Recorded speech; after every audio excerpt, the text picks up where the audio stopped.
Le 10 mai 2020, au cœur des montagnes du Colorado, une mère disparaît sans laisser de traces. Pas un cri, pas un témoin, rien. Ce jour-là, c'est la fête des mères.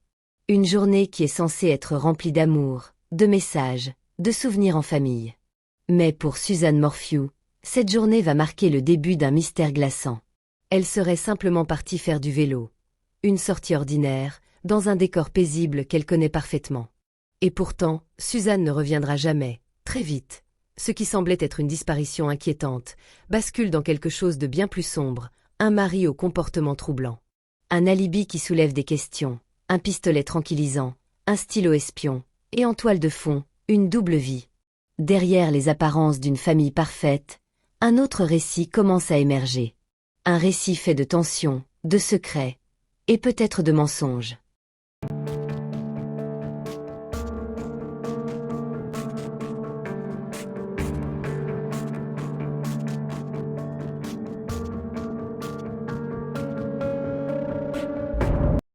Suzanne Morphew est mère de 2 enfants, et son mari Barry Morphew qui serait d'ailleurs une personne très importante dans cette histoire. Suzanne a disparu mystérieusement le jour de la fête des mères, dans le Colorado, aux États-Unis. Selon les premières informations, elle serait partie faire du vélo, avant de ne plus jamais réapparaître. Très vite, l'affaire bascule. Suzanne et Barry Morphew se connaissaient depuis l'adolescence. Tous deux ont grandi à Alexandria, dans l'Indiana, et se sont rencontrés au lycée. Suzanne était décrite comme une femme douce, appréciée de tous, toujours attentive aux autres. Pour Barry, je n'ai pas trop d'informations le concernant, d'après mes recherches. Je sais cependant qu'il était un joueur de baseball prometteur, recruté par les Toronto Blue Jays. Le couple commence à se fréquenter après le lycée, puis se marie en 1994. Barry fonde une entreprise d'aménagement paysager, et Suzanne.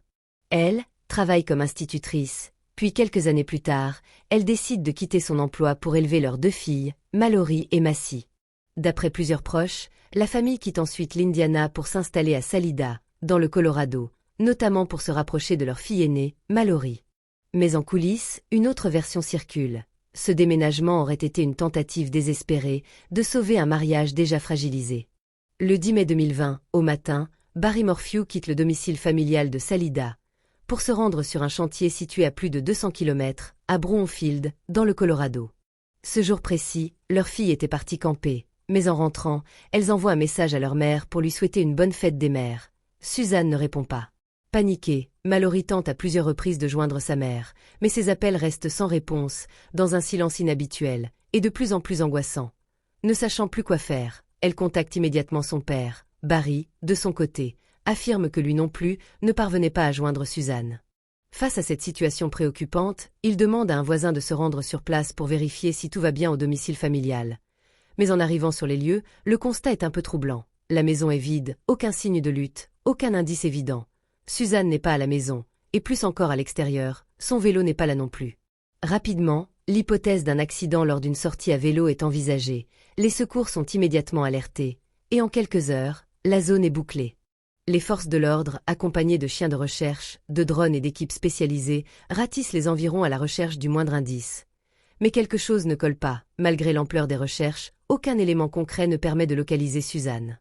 Pas de traces de chute, ni signe d'accident, ni de présence confirmée sur un trajet précis. Plus les heures passent, plus l'inquiétude laisse place à une certitude glaçante. Suzanne Morphew ne s'est pas simplement volatilisée. Quelque chose lui est arrivé, et ce qui semblait être au départ une simple disparition inquiétante, s'amorce progressivement et finit par se transformer en une affaire bien plus sombre. En menant l'enquête, les policiers font une découverte qui va immédiatement faire basculer l'affaire dans une dimension bien plus sombre. Le vélo de Suzanne est retrouvé abandonné au bord d'une falaise, à quelques kilomètres seulement du domicile familial. La scène intrigue autant qu'elle dérange. Le vélo est intact, sans trace d'impact majeur, sans signe évident de chute violent. Autour, rien, pas de traces de lutte, pas de sang, pas d'indice laissant penser à un accident. Pour des enquêteurs aguerris, ce type de scène est rarement le fruit du hasard. Elle ressemble davantage à un décor soigneusement posé. Puis, un second élément vient renforcer ce malaise, le casque de Suzanne est découvert à environ 1 kilomètre de là sur le bas-côté d'une route. La distance entre les 2 objets interroge immédiatement. En cas de chute réelle, comment expliquer qu'ils aient été séparés de cette manière? Et par-dessus tout, Pourquoi aucun témoin, aucun appel d'urgence, aucun signe de détresse n'a été signalé ce jour-là? Plus le temps s'écoule, plus une hypothèse prend forme dans l'esprit des enquêteurs, celle d'une scène manipulée, et d'autres détails viennent alimenter ce soupçon. Les affaires personnelles de Suzanne, ses lunettes et son sac sont retrouvés dans sa voiture, laissés derrière elle, comme si elle n'avait jamais eu l'intention de partir pour une longue sortie. Ce détail en apparence anodin est en réalité capital. Un cycliste expérimenté n'abandonne pas ce type d'objet sans raison. Cela renforce une idée inquiétante. Suzanne n'est peut-être jamais montée sur ce vélo ce matin-là. Puis à partir de ce moment, l'enquête change de nature. On ne cherche plus seulement une femme disparue, on tente de comprendre ce qui a été fabriqué pour masquer la vérité. Les autorités lancent alors une mobilisation d'envergure. Les forces locales, appuyées par le FBI et le CBI, déploient des moyens considérables, hélicoptères, équipes cynophiles, drones, battues organisées avec des volontaires. Chaque mètre carré est inspecté, le terrain est passé au crible, avec une précision chirurgicale. Dans un silence presque irréel, un plongeur est envoyé dans un cours d'eau voisin. Il fouille méthodiquement les profondeurs, centimètre par centimètre, à la recherche du moindre indice, un vêtement, un objet, n'importe quoi qui pourrait raconter ce qui s'est réellement passé, mais là encore, rien. Absolument rien. Et c'est justement cette absence qui devient la donnée la plus troublante, car dans les affaires criminelles, même les disparitions les plus complexes laissent des traces. Ici, le vide est total, un vide presque artificiel, comme si quelqu'un avait pris le temps d'effacer, de nettoyer ou de contrôler chaque détail. Face à ce silence oppressant, les enquêteurs refusent de conclure trop vite. Une chose est désormais claire. La disparition de Suzanne ne correspond à aucun scénario classique. Chaque élément semble déplacé, calculé, presque orchestré. De ce fait, au lieu de chercher uniquement sur le terrain, il change de stratégie. L'attention se déplace progressivement vers son entourage, ses derniers échanges, ses habitudes. Et surtout vers ce qui se passait dans l'ombre, loin des apparences, car derrière cette disparition énigmatique, certains détails commencent à émerger, des incohérences, des zones floues, des comportements qui interrogent.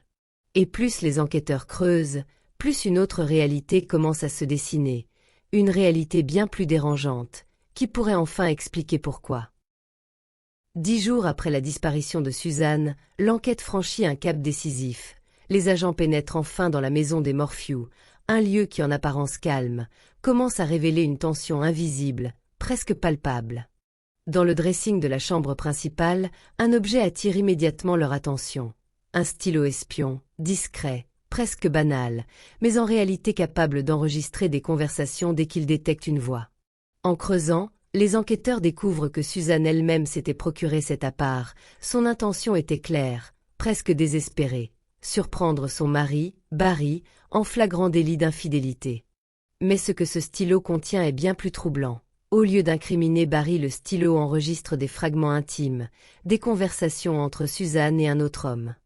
Une liaison cachée, soigneusement dissimulée, qui vient fissurer encore davantage l'image du couple. 6 mois plus tard, cet homme est identifié. Il est marié, et père de 6 enfants, vivant dans le Michigan.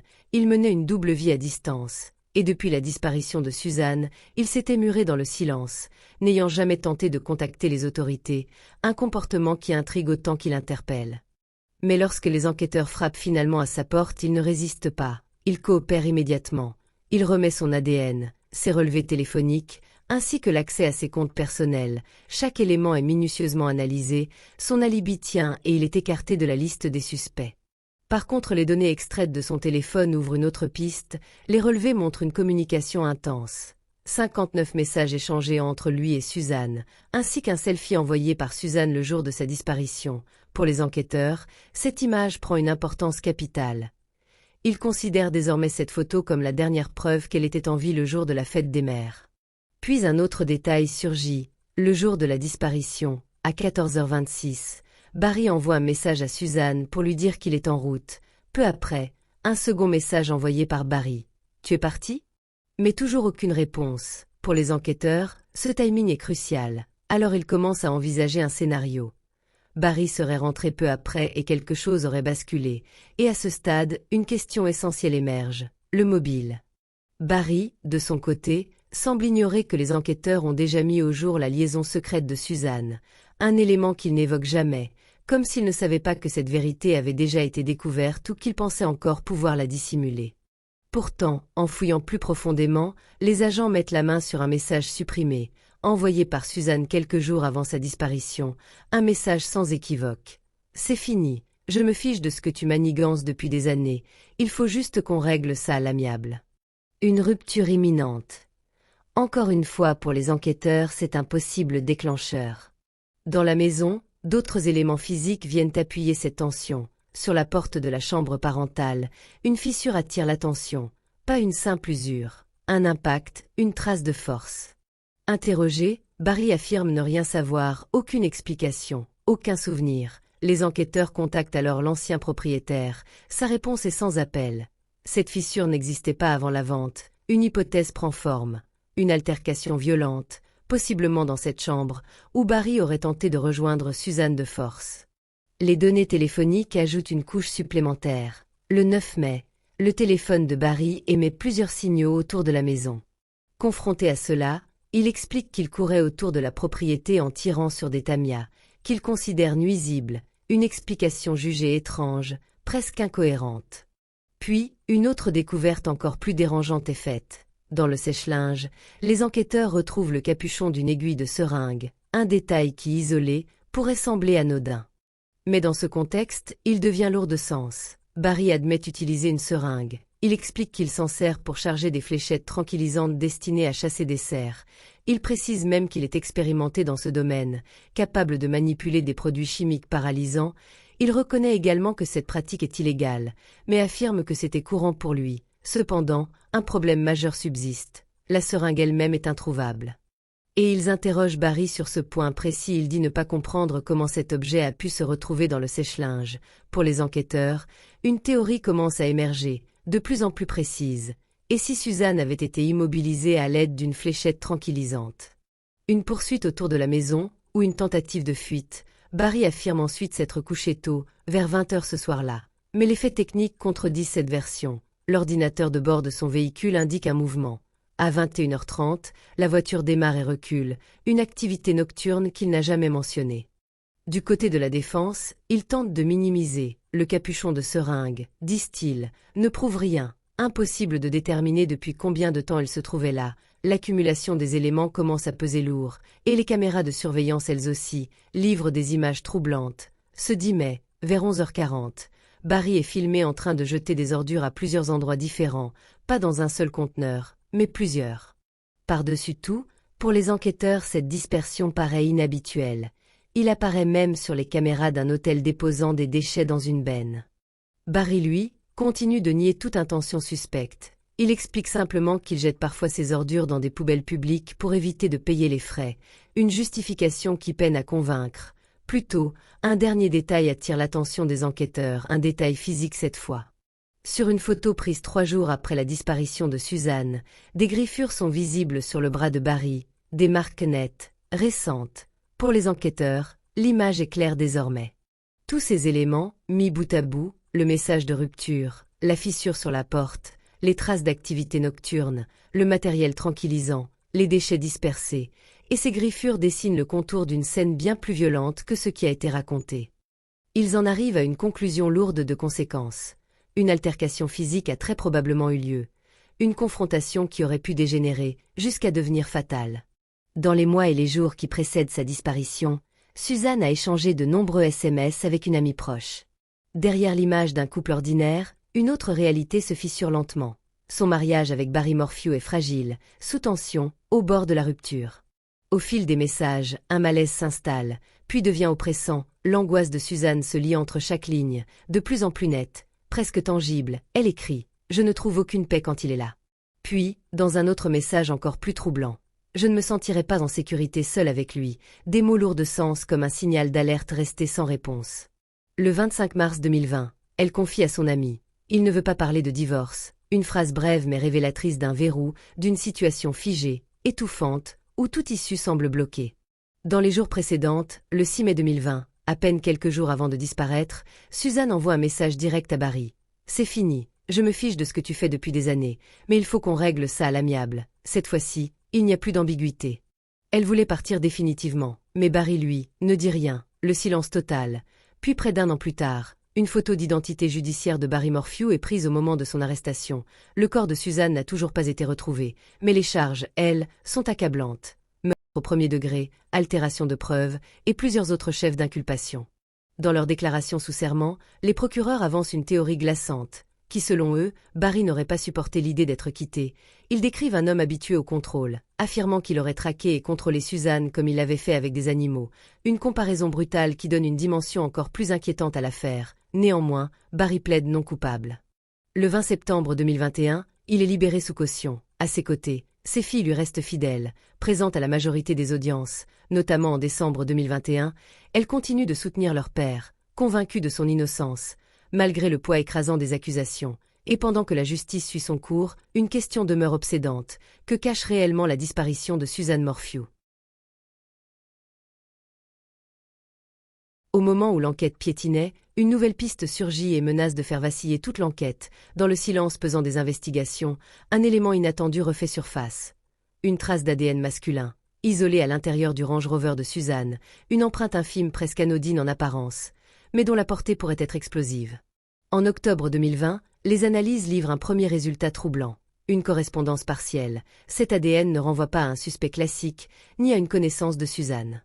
Il pointe vers un homme toujours non identifié, mais qui est déjà relié à 3 agressions sexuelles non résolues, survenues à Tampa, Phoenix et Chicago, une signature génétique qui traverse les États, et qui introduit une toute nouvelle hypothèse dans une affaire déjà complexe. Dès lors, un doute s'installe. Et si cette disparition ne relevait pas uniquement du cercle intime?